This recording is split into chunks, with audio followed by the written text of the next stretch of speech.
Hi, this is Deborah Viglione, and I'm going to tell you a little bit about biohacking, nutrigenomics, and how I do it and why. But I'm going to grab my slides right now and pull them up.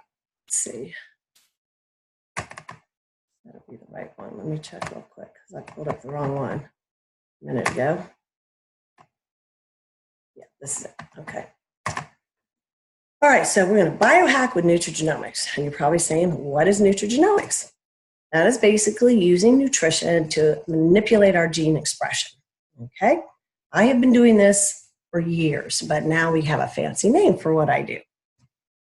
Okay, so what is biohacking? When you hear the word hack, you think it's something negative, because usually when people are hacking, they're getting into something, and usually they're getting into no good. They're hacking into your computer or your cell phone and your bank account and doing something illegal or horrible, but this is actually getting into your body, but using science and technology to improve our health and become the best version that we can possibly be given the genetic code that we were dealt with. So basically, when you are born, you have your DNA, it's the deck of cards that you were dealt, and those cards will help determine the future that you take. But given that you have a genetic tendency for a disease doesn't mean you're going to come down with that disease. You can affect it by the environment. And that's really what we're doing with nutrigenomics and biohacking. We want to affect our gene expression in a positive manner. So this is an interesting quote from from Thomas Edison, that the doctor of the future will give no medicine, but will actually instruct his patient in the care of the human frame, diet, cause, and prevention of disease. And that's what I really want to do as an internist. An integrative internist or functional medicine anti-aging doctor. I want to help your body be the best it can be. I want to help it heal. I don't want it to come down with a disease, but if it has a disease, I would prefer to try to cure the disease, to basically use nutraceuticals, use pharmaceuticals when I need to control symptoms, as in, say, with hypertension, I'm going to want to treat with blood pressure medicine to bring it down in a safe range. But in the meantime, I'm going to do environmental things, is like changing the way the person eats, the way the person exercises, maybe, look at some of the genome and figure out a way, hopefully, to bring the blood pressure down naturally. Okay, so if you think that you're fine, you don't feel bad, you're still being hijacked. Hijack means you're taking over something and using it for a bad purpose.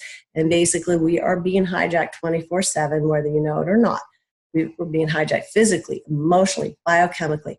We have so many toxins now in our environment, it's unbelievable. EMF is one of our newer ones. It's electromagnetic frequency radiation. That's coming from our cell phones, our cell towers, our TVs, our solar panels, you name it. It's energy, but it's becoming overwhelming, and some people are getting very sick from this already. And then also allergies are at an all-time high. So when we biohack, we're trying to take control of that biology, optimize our genetic potential. We want to become as healthy as we can. And we're going to look at how nutrition would affect your genes. So basically now there's been a paradigm shift in nutrigenomics, gene activation versus supplementation. And we also have an upside down food pyramid. And I'll get into this in other videos. But up until recently, most of what I did was I would add some nutrients that will help a certain pathway run a little bit better. But now we have some gene activators that actually turn pathways on or off, if you're going to turn the pathway off. But anyway, they'll turn them on, and then you start a cascade of reactions. So it's very, very exciting, and that is really where we're going in the future. The upside down food pyramid. Food pyramid was actually designed by the U.S. Department of Agriculture with agricultural financial interests in mind. We grew up with eating all the grains, okay, at the 5 servings of grains, and then fruits and vegetables and on up, and there was very little meat or fat. Now we're shifting to eating more fat, healthy fats, and having very, very little grains at all. Okay, this is showing you what's happened with the traditional food pyramid and the toxins in the environment. This is showing you how the incidence of diabetes has just astronomically increased since the 90s. This shows you the incidence of diabetes correlating with the incidence of chemical production. And you can see there's a 1-to-1 curve right there. Now this shows you the areas treated with pesticides. The top blue is herbicides. The yellow is glyphosate or Roundup use. And you can see that that parallels the curve we just saw for diabetes.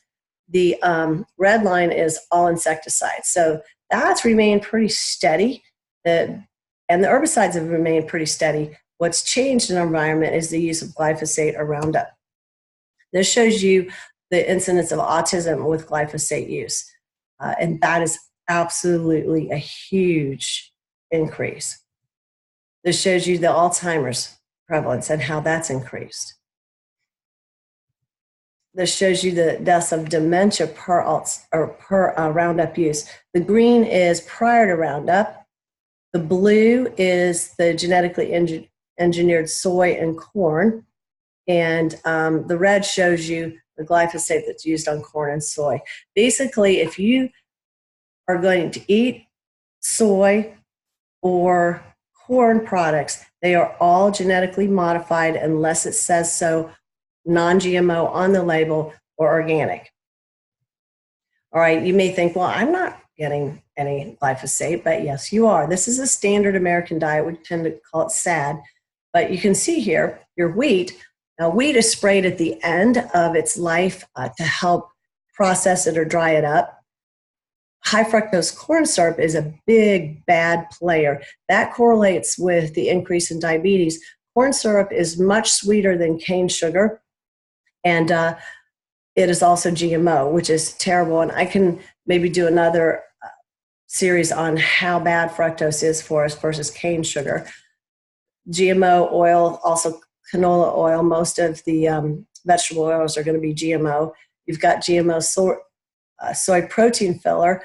Cows are fed GMO corn and soy, grain-fed cows, vegetarian-fed hens. All those are, unless it says otherwise, are going to be fed GMO corn. And the potatoes are also desiccated with herbicides. So this, you are getting glyphosate in your food. Now this shows you, we call them gap junctions or tight junctions in your gut. And this is the same thing in the brain and the blood-brain barrier. They need to remain very tight and sealed. This is your first line of defense in the environment. And so when these tight junctions get blown apart, things get into your bloodstream that aren't supposed to be there. And this is one of the reasons we're seeing more allergies and more inflammation in the brain, because we have this big gut-brain connection.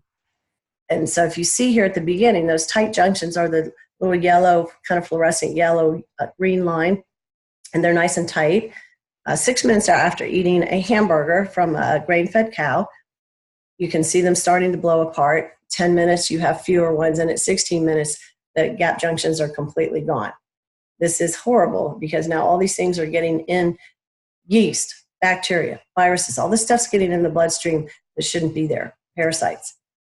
This is talking a little bit about nutrigenomics. This is not a fad, folks. This is the trend of the future. We're going to be using nutrition in a smarter fashion. We're going to be checking our DNA, and we're going to know how to best treat our bodies smartly so that we can combat the genetics that we've been dealt, but also the environment that we're exposed to. We're no longer at the mercy of our DNA. The market is expected to reach, what is that, 17 billion? I mean, that's huge by 2023.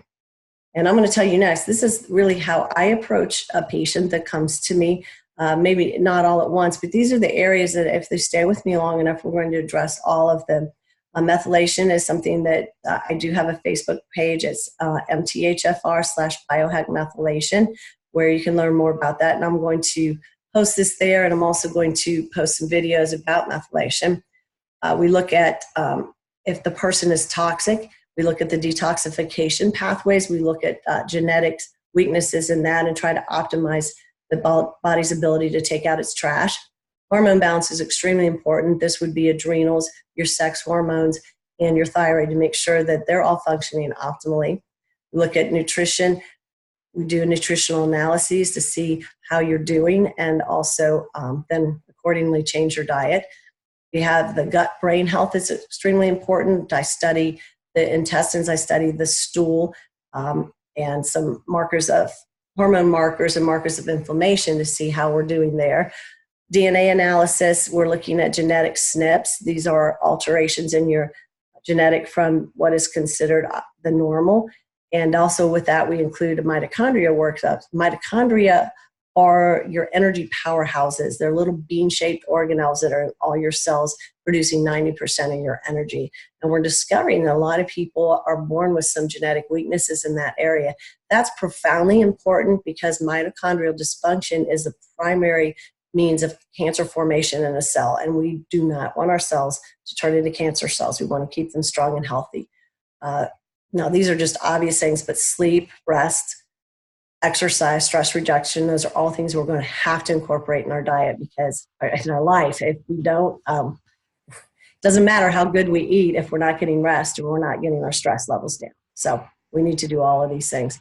We need to look at chronic infections and immune support because so many people, because of these tight junctions being blown apart, have chronic infections such as Lyme and yeast, sometimes parasites, and these get into our brain, not just our intestines, and it's very frightening. Dr. Bredesen just put out a book, Ending Alzheimer's Disease, and in his research, he looked at autopsies of brains, and there were yeast, Lyme disease, spirochetes, things in there that don't belong. That's pretty frightening.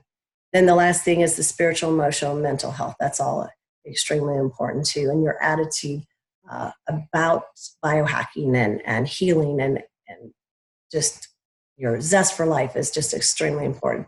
So this is a wheel of health that I use that kind of puts it all together and shows you all the different areas. They're like spokes of a wheel. So if you miss one of them, you're going to have some weaknesses and you're going to be lopsided as you're trying to roll that wheel down the road. And we're going to, all of this being hijacked leads to chronic, what we call oxidative stress, which is an imbalance between free radical production and elimination, or how much antioxidant potential our body has. Chronic oxidative stress leads to inflammation.